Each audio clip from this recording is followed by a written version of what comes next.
So you've probably already heard that Florida homeowners might never pay property taxes again.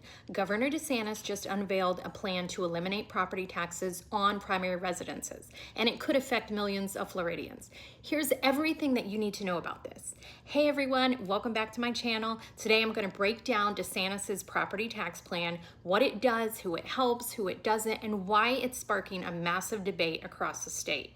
So let's start with what happens first. Phase 1 is about increasing the homestead exemption.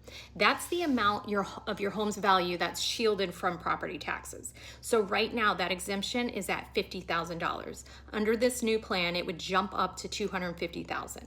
What does that mean in practice? About 60% of Florida homeowners would pay zero property taxes immediately. That's not a small number. That's the majority of homeowners in the state of Florida getting instant relief.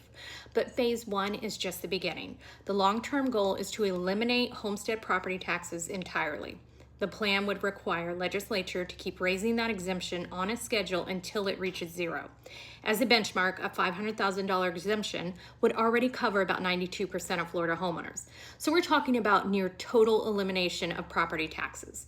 Now, this only applies to homesteaded homes, meaning your primary residence, the place where you actually live.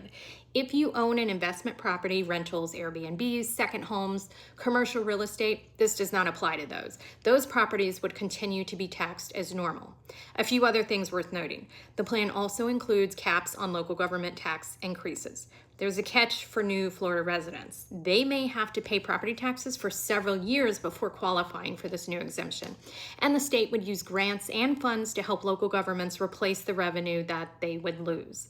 Here's where it gets interesting though, because not everybody's on board with this.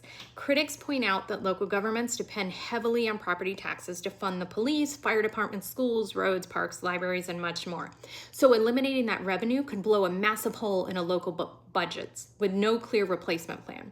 Supporters, on the other hand, argue that Floridians are already getting crushed by the soaring home values and skyrocketing insurance costs. Their argument is that people should not have to keep renting from the government on a home that they already own.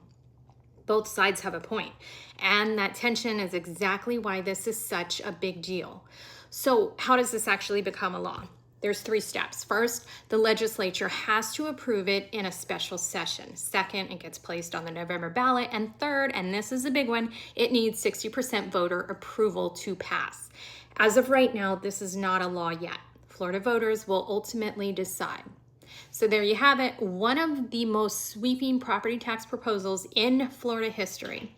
Whether you think it's a lifeline for homeowners or a budget disaster waiting to happen, one thing is clear. This is going to be one of the biggest debates on the November ballot. So what do you think? Should Florida eliminate the property taxes on primary homes? Drop your opinion in the comments below. If you found this helpful, hit the like and subscribe button. For more breakdowns just like this and weekly property tours, follow my channel. I'm Teresa with Caldwell Banker Realty.